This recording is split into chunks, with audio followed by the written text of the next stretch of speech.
I was given the opportunity to do 2 different interviews. Firstly, we have Campbell Harrison, who's an athlete and professional rock climber, and I think would have a really good insight into how athletes use social media. Secondly, I'm interviewing Spencer Lindsay, who's an avid outdoorsman, goes on lots of adventures, and is often disconnected from social media for long periods of time.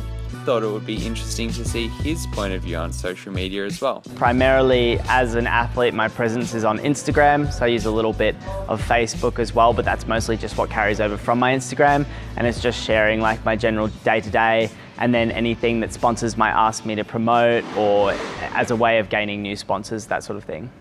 Last year and over other years, I've done some fundraising over my Instagram, and obviously like for future use as well, having a greater follower base allows me to sort of gain access to more support in that regard and through other avenues as well. Well, I try not to post anything on most of my accounts that I wouldn't present myself as an athlete. The exception to that is maybe Snapchat. We share an image of ourselves that we want other people to see.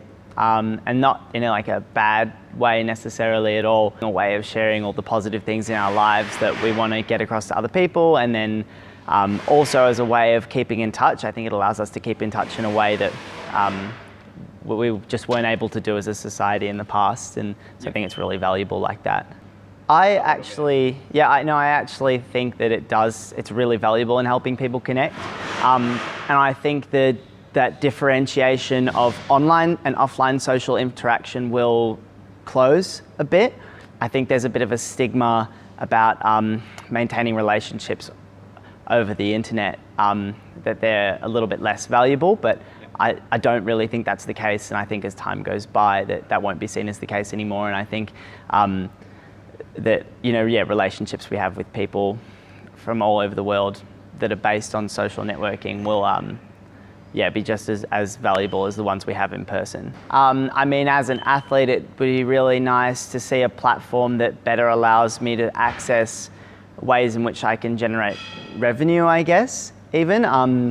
Sort of collaboration deals seem to be very privately managed. It'd be really great if there was like a social media network where it became a little bit more accessible for sort of everyday man to get behind. I think I primarily use it as a way to express myself. Not in terms, of venting necessarily, but to express the things that I love and the things that I'm passionate about, and I can gain access to what other people think about those same sort of topics and explore it. I don't really use Facebook that much, just because it seems like it's more about short little videos and ads and that sort of thing compared to actually connecting with friends. I probably would use things like Snapchat more, Instagram. Most of my videos are watched on YouTube. No, I think that's maybe a little bit different compared to a normal human interaction, but I think it definitely brings people together, and you can connect in ways that you may not have before. You can connect in more remote places or easier ways or things like that. Connecting with one another, yes, that's probably the main thing. Just with friends, talking to one another, communicating in a way that's, often either to organise things, but also just to if you see something that's funny and that other people can relate to, you can tag them in it, things like that. I probably use it, number one, to entertain myself. Probably use it just a lot to watch things that I'm interested in, but then also to learn things as well. I reckon things, especially like YouTube, is a great learning tool. I think definitely maybe the first day you kind of notice the change, but I think once you start to really get out and get fully away from it, not just putting it in your pocket, but really turning it off and putting it in a bag where you're not going to notice it.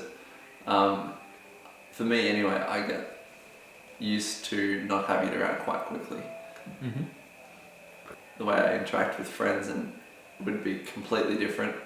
And it would almost be a bit excluding, I think, because a lot of my other friends and my groups of friends all communicate via social media. I would say almost maybe 4 hours a day. I would say maybe a third of it is wasted time. I'd say some of it's just entertainment, some for fun, some for connecting with friends, and some of it's probably procrastination as well.